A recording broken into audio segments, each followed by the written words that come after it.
Скъпи деца, днес ще ви разкажа приказка за далечната страна Корея.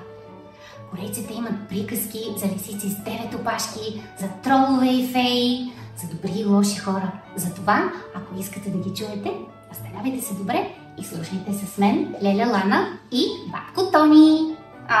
Къде е Батко Тони?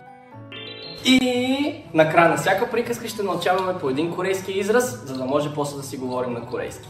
Нали? Да! Добрият син, който язди тигър. Имало едно време много добър син, който се грижил за болната си майка, малка къщичка в планината. Един ден той продал малко въглища на пазара. Купил месо и забързал към дома. Не щеш ли на един хълм срещнал гладен тигър, който се заканил да го изяде. Младежът бързо каза: "Тигре, това месо купих за старата си майка. Напоследък тя изгуби апетит. Не може да се храни и е много зле със здравето. Дори мен да ми изядеш, моля те, позволи ми да изготвя супичка за последно. Молявам те." Тигърът се замислил. Обикновено хората ме молят да пощадя собственият им живот. Обаче този човек е по-различен. За първи път срещам някой, който мисли първо за майка си. Трябва да разбера дали не ме лъже.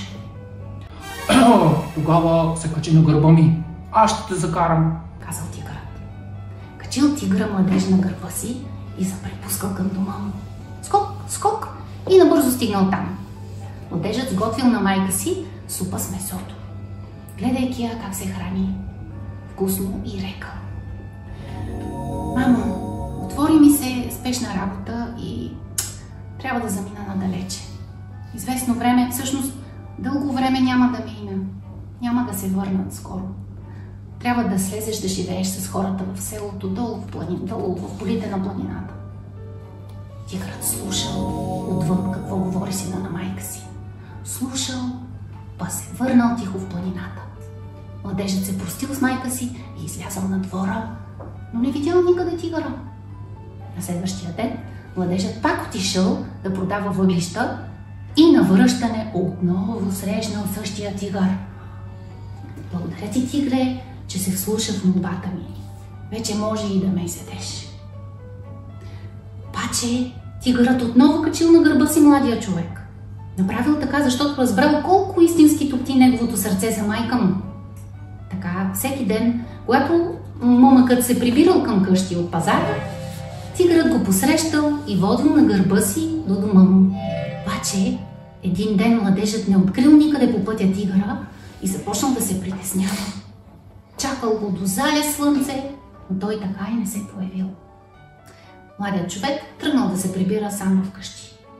Не щеш ли в далечината видял тълпа от хора и се приближил да разбере защо са там. Отишъл наблизо и какво да види? Същия тигър бил паднал в капан, голяма дупка. Хората наоколо искали да му продадат кожата и да скарат пари от него. Точно когато се наканили да убият тигъра, младежът ги спрял с думите: "Спрете! Не убивайте тигъра! Ами го продайте! Ще ви дам всичко, което имам, умолявам ви!" Младежът нямал много пари, но той толкова усилено и отчаяно се молил, че накрая склонили и му продали заловения тигър. След като хората се разотишли, той извадил тигъра от дупката и го освободил. Тогава тигъра му рекал: "Заради теб съм жив. Благодаря ти." Хората разказват, че след това младежът и тигъра си останали приятели за цял живот. Скъпи деца, корейците са известни с това, че много уважават родителите си и се грижат за тях, когато остареят. Затова и страшният тигър се впечатлил от доброто сърце на младежа и започнал да му помага всеки ден. Но нали знаете, че на доброто трябва да се отвръща с добро? Затова и младежът спасил тигъра и двамата останали приятели за цял живот. Сигурна съм, че вие също обичате мама и татко и им помагате, когато можете, нали? Пишете ми дали ви е харесала приказката. Пишете ни изобщо какво какво ви вълнува напоследък и ние с бабка Тони ще направим всичко възможно да ви отговорим. И сега ще научим как е здравей и чао на корейски. Някой от вас знае ли вече? Аз. Как? Аньон. Точно така. Ан-ньон. Ан-ньон. Айде сега всички. Ан-ньон! Аньон!